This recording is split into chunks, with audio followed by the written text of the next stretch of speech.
और chapter number 9 में exercise 9.4 कुछ इससे पहले हमने कुछ एक दो क्वेश्चन जो हैं वो इससे पहले वाले लेक्चर में कर लिए थे। आज हम स्टार्ट करेंगे जी क्वेश्चन नंबर 9 से। क्वेश्चन नंबर 9 जो है वो है हमारे पास जी फाइंड एक्स इफ स्टेटमेंट लिखी हुई जी tan स्क्वायर 45 डिग्री में स्टेटमेंट लिख देता हूँ जी। ये है जी के find x if tan square 45 degree minus cos square 60 degree is equal to x into sin 45 cos 45 और है जी tan 60 डिग्री।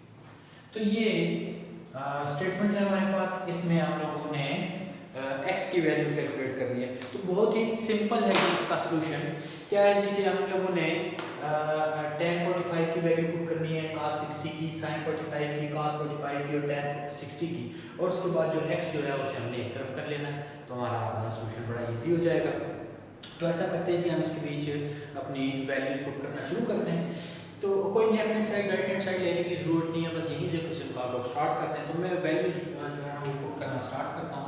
सॉल्यूशन में है मेरे पास tan 45 होता है जी 1 के ऊपर, तो मैं 1 और स्क्वायर की वजह से उसके ऊपर स्क्वायर लगा देता हूँ। और cos 60 की वैल्यू हमारे पास अगर हम टेबल में देखें तो 1/2 आती है, इसका भी square is equal to x की वैल्यू हम लोगों ने अभी फाइंड आउट करनी है। और आप लोगों को पता है कि sin 45 cos 45 दोनों की वैल्यू सेम होती है 1/√2, और ये है 1/√2 और ये भी 1/√2, और tan 60 की वैल्यू हम लोगों ने पढ़ी थी ये √3 के इक्वल होती है। तो बस अब सिंप्लीफिकेशन है और उसके बाद आपका सॉल्यूशन है। ये आपके पास बन जाएगा जी 1 - 1/4 is equal to x into ये बनेगा √3 इसकी एलसीएम लेंगे यहाँ पे। तो एलसीएम आपके पास क्या बनेगा, ये बन जाएगा एलसीएम लेने पे 4 - 1/4 is equal to x into √3/2, और ये बनते हैं 3/4 is equal to x into √3/2। अब आपने x की वैल्यू लेनी है, तो ये जो √3/2 है उसे आपने यहाँ पे लाना होगा। √3 मल्टीप्लाई हो जाएगा, कि डिवाइड होगा, 2 डिवाइड हो जाएगा तो जाके मल्टीप्लाई हो जाएगा। तो आपके पास बनेगा x is equal to 3/4 multiplied by 2 over √3। 2 1s are 2, 2 2s are 4।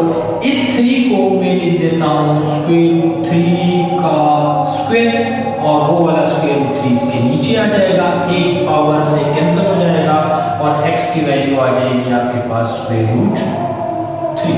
तो बच्चों ये था आपका x का रिक्वायर्ड आंसर, x की रिक्वायर्ड वैल्यू। इसके बाद हम चलते हैं क्वेश्चन नंबर 5 पे। तो क्वेश्चन नंबर 5 बड़ा इंपॉर्टेंट क्वेश्चन है आपके एमसीक्यूज के हवाले से भी, और बाकी जो ट्रिग्नोमेट्रिक वैल्यूज की रेशियोज की वैल्यूज कैलकुलेट करनी होती हैं उसके हवाले से भी। तो क्वेश्चन नंबर 5 में कहते हैं find the values of trigonometric functions of the following quadrantal angles. तो मुख्तलिफ क्वाड्रेंटल एंगल्स दिए हुए हैं और उनकी आपने वैल्यूज कैलकुलेट करनी है। Sine, cos, tan, secant, cosecant, cot सबकी वैल्यू आप लोगों ने कैलकुलेट करनी है। और थोड़ा सा यहाँ पे आप लोगों को एक चीज़ का खास ख्याल रखना पड़ेगा। एक छोटा सा रूल आप लोग अगर याद रख लें तो आपके लिए बड़ा आसान हो जाएगा। रूल है कि आपके पास कि theta plus 2k pi is equal to theta, जबकि k जो है k बिलोंग करता है इंटीजर्स से, z से बिलोंग करता है। k जो है -1 -2 -3 up to so on +1 +2 +3 up to so on 0 भी इसकी वैल्यू हो सकती है। तो कहने का मतलब ये हुआ कि पाई का कोई भी इवन मल्टीपल एंगल में ऐड हो रहा है तो आप उसे वहां से वैनिश कर सकते हैं, हटा सकते हैं, कोई इशू नहीं। मिसाल के तौर पर मेरे पास है एक एंगल 45 और इसके साथ ऐड हो रहा है 6 पाई, तो मैं इसको लिख सकता हूँ कि ये 45 है। इसकी वजह हम फिर इंशाल्लाह जानेंगे अपने अगले लेक्चर में। फिलहाल हम अपना क्वेश्चन नंबर 5 सॉल्व करते हैं, उसके बाद अगले किसी लेक्चर में हम लोग देखेंगे इसकी वजह क्या है। अगर 45 से 6 पाई माइनस भी हो रहा है तो भी आप इसे 45 ही लिखेंगे। तो बस सिंपल सा एक रूल याद रखें कि पाई का इवन मल्टीपल अगर एंगल में ऐड या सब्ट्रैक्ट हो रहा है तो आप उसे वहां से हटा सकते हैं, और जो बाकी आपके पास थीटा मौजूद है, जो एंगल मौजूद है, उसकी आप वैल्यू लेंगे तो वो दोनों की दोनों वैल्यूज आप लोगों के पास बराबर है। तो सबसे पहला पार्ट है आप लोगों के पास minus pi, question number 5 part 1 minus pi. तो देखिए माइनस पाई हम लोगों ने अपने पहले लेक्चर में बात की थी कि एंगल जो है अगर वो नेगेटिव दिया हुआ है तो उसका मतलब है उसकी डायरेक्शन जो है वो क्लॉकवाइज दी हुई है। सबसे पहली बात तो ये कि नेगेटिव नहीं होना चाहिए, और बाकी इसके बीच हम देखते हैं। अब इसमें हम कोशिश करेंगे पाई का कोई इवन मल्टीपल क्रिएट करने की, और फिर उसके बाद हमारे लिए आसानी हो जाएगी। तो हम ऐसा करते हैं, अगर मैं यूँ करूँ कि माइनस पाई जो है इसमें एक पाई ऐड कर दूं और फिर साथ एक पाई सब्ट्रैक्ट कर दूं, तो मेरे पास क्या बनेगा, ये जो प्लस वाला पाई है मैं इसे ऐसे ही लेने देता हूं, और माइनस पाई और माइनस पाई मिला के कर देता हूं -2 पाई। अब देखें मेरे एंगल में पाई का इवन मल्टीपल सब्ट्रैक्ट हो रहा है, तो इसका मतलब क्या होगा कि मैं इस 2 पाई को जब वैल्यू फाइंड आउट करने लगूंगा तो मैं इस 2 पाई को यहाँ से निकाल सकता हूँ। तो अब देखें माइनस पाई जो था वो हमारे पास किसके इक्वल हो गया, पाई -2 पाई के इक्वल। और अब आप क्या करेंगे, वैल्यूज लेना स्टार्ट करते हैं। सबसे पहले मैं लेता हूँ कि साइन माइनस पाई, मैं माइनस पाई की जगह लिख सकता हूँ पाई -2 पाई, और हमने बात की थी कि पाई का इवन मल्टीपल होगा तो आप उसे यहाँ से हटा सकते हैं, तो ये बन जाएगा साइन पाई। और अगर आप अपने टेबल पे देखें तो साइन पाई की वैल्यू क्या है जी, 0। कॉस पाई, इसको इसी स्टेप के बाद आप लिख सकते हैं ये कॉस पाई के इक्वल, और कॉस पाई की वैल्यू अगर आप अपने टेबल में देखें तो वो -1। टेन पाई, और ये टेन पाई के इक्वल आ जाएगा, और टेन पाई जो है वो क्या होता है, sine pi over cos pi, 0/1 that's equal to infinity. इनके रेसिप्रोकल्स की भी वैल्यू साथ साथ ले लेते हैं। साइन का रेसिप्रोकल है कोसेकेंट, और वो हो जाएगा कोसेकेंट पाई के इक्वल, और इसका रेसिप्रोकल क्या बन जाएगा, इंफिनिटी। कॉस पाई, कॉस का है सीकेंट माइनस पाई, और ये बन जाएगा सीकेंट पाई के, और ये बन जाएगा -1। इसके बाद आपके पास है टेन, टेन का रेसिप्रोकल है कॉट, और ये बन जाएगा कॉट पाई, और इंफिनिटी का रेसिप्रोकल 0।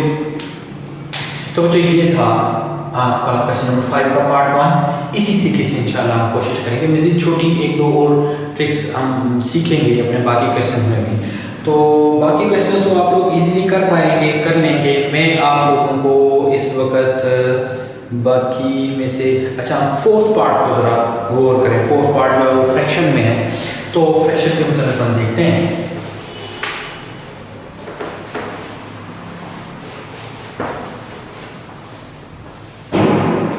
4th पार्ट है जी हमारे पास, जो एंगल हमारे पास गिवन है वो है जी 9 पाई/2 -9 पाई -9 पाई। अच्छा याद रखिएगा, जब भी आपके पास एंगल नेगेटिव में हो तो आपने उससे आगे वाले नंबर के मुताबिक सोचना है। अगर ये वाला नंबर नेगेटिव ना होता, ये वाला एंगल नेगेटिव ना होता, मिसाल के तौर पे मैं अगर कहता हूँ सिंपली ये 9 पाई/2 होता, तो मैंने क्या करना था, 9 से पहले 4 का कोई मल्टीपल देखना था। तो 4 का मल्टीपल 9 से पहले 8 है, तो मैं इसे लिख सकता था 8 पाई प्लस पाई/2, और फिर मैं क्या कर सकता था 8 पाई/2 प्लस पाई/2, और ये मेरे पास बनता 4 पाई प्लस पाई/2, और पाई का इवन मल्टीपल मैं यहाँ से खत्म कर देता तो मेरे पास ये सिंपली बचता पाई/2। तो अब साइन 9π/2 की वैल्यू में लेता वो वही होती जो साइन π/2 की थी, लेकिन चूंकि ये नेगेटिव है तो नेगेटिव के लिए आप लोगों ने क्या करना है, 4 को कोई ऐसा मल्टीपल देखना है जो 9 से बड़ा हो। तो 4 का मल्टीपल आपके पास 9 से बड़ा आता है जी 12। तो 12 के साथ आपने इसे लिखना है ताकि आंसर आपका एंड रिजल्ट -9 बने। तो मैं इसे ऐसे लिख सकता हूँ 9π/-9π/2 को मैं लिख सकता हूँ 3π -12π/2।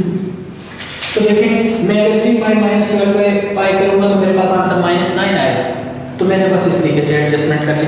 याद रखें जब भी आपके पास एंगल पॉजिटिव आएगा तो आपने 4 का मल्टीपल तलाश करना है न्यूमरेटर से पहले, और अगर एंगल नेगेटिव आएगा तो 4 का मल्टीपल तलाश करना है न्यूमरेटर के बाद।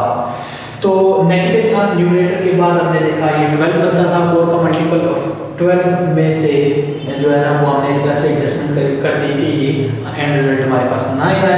अब मेरे पास -9π/2 क्या बनता है 3π/2 -12π/2, और ये बनता है 3π/2 -6π। तो हमने क्या बात की थी कि थीटा + 2 के पाई का इवन मल्टीपल जब भी आएगा हम लोग उसे वहां से भगा देंगे। तो -9π/2 किसके इक्वल बनता है जी 3π/2 के इक्वल। अब आपने इसके ऊपर डिफरेंट वैल्यूज लेनी है। तो sin -9π/2 किसके इक्वल बनेगा, sin 3π/2 के इक्वल बनेगा, और sin 3π/2 होता है जी -1 के इक्वल। इसी तरह cos -9π/2 किसके इक्वल बनेगा, cos 3π/2 के इक्वल, और वो 0 होता है। tan -9π/2 किसके इक्वल बनेगा, tan 3π/2 के इक्वल, और tan 3π/2 किसके इक्वल बनेगा जी ये बनेगा 0 के इक्वल। और ये 1/0 इन्फिनिटी के इक्वल, इन्फिनिटी।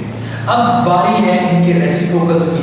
तो साइन का रेसिप्रोकल कोसिकेंट -9π/2 बनता है कोसिकेंट 3π/2, और कोसिकेंट 3π/2 जो है वो बनेगा -1।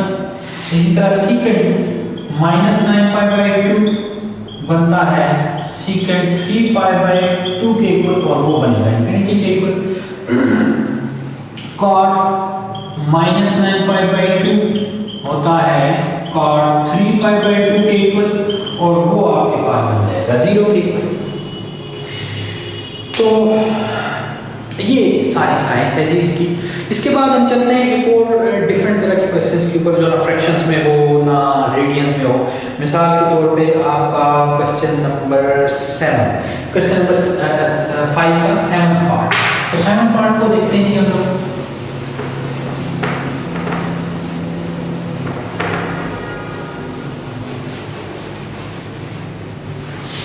जो 7th पार्ट है आपका वो है जी -2430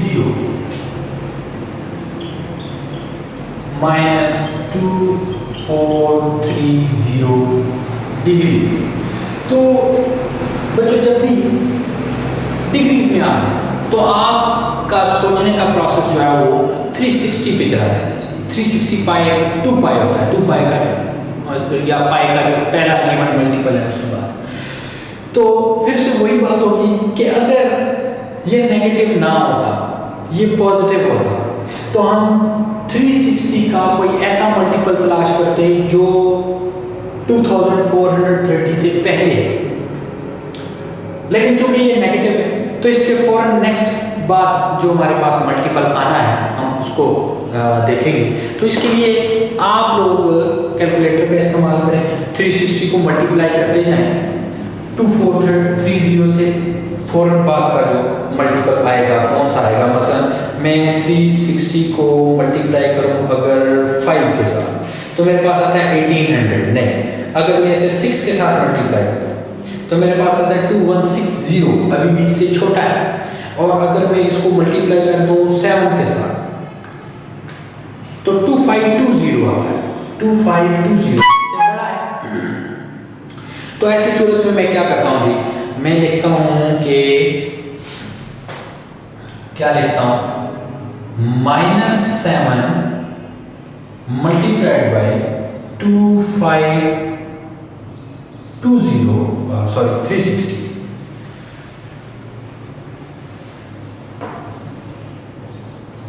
360 प्लस, अब मैं 2430 को यहाँ से माइनस करके देख लेता हूँ कि मुझे कितना चाहिए, कि -2430 90 आता है। तो अगर मैं इसमें +90 कर दूँ तो ये मेरे पास -2430 डिग्रीज के इक्वल बन जाता है। 360 को आप लोगों को समझाने के लिए मैं लिखता हूँ 2 पाई के इक्वल, तो ये बनेगा -7 मल्टीप्लाइड बाई 2 पाई प्लस 90। और मैं इसको ज़रा अरेंज कर लूँ अपने इस तरीके के साथ, तो बनेगा 90 प्लस 2 -7 पाई। तो देखें थीटा प्लस 2k पाई। तो हम लोगों ने क्या बात की थी कि पाई का जो इवन मल्टीपल है, जो 2k पाई वाली टर्म बनती है, हम उसको वहाँ से हटा सकते हैं। तो -2430 हमारे पास डिग्रीज किसके ऊपर बन जाएंगे, 90 डिग्रीज के। अब हमने रेशोस की वैल्यूज लेनी है, तो हमारे पास क्या बनेगा, साइन -2430 किसके इक्वल होगा, साइन 90 के, और टेबल आपको बता रहा है कि वो 1 के इक्वल होता है। cos -2430 किसके इक्वल होगा, cos 90 के, और वो 0 के इक्वल होता है। और tan -2430 किसके इक्वल होगा, tan 90 के, और वो बनेगा इंफिनिटी। इनके उलट ले लें, कोसिकेंट -2430 वो बनेगा कोसिकेंट 90 के इक्वल, और वो आ जाएगा 1। सीकेंट -2430 बनेगा सीकेंट 90, और वो होगा इंफिनिटी। और इसी तरह tan cot -2430 वो होगा cot 90 के इक्वल, और वो बनेगा 0। तो जो ये कुछ मैंने कोशिश की है इस क्वेश्चन की सारी टेक्निक को इन 3 पार्ट्स में जो है ना वो कवर करने की। उम्मीद है आप लोगों को समझ आ गई होगी। इंशाल्लाह अगले लेक्चर में हम लोग मिलेंगे अपने बाकी क्वेश्चन के साथ। इजाज़त दीजिए, अल्लाह हाफ़िज़।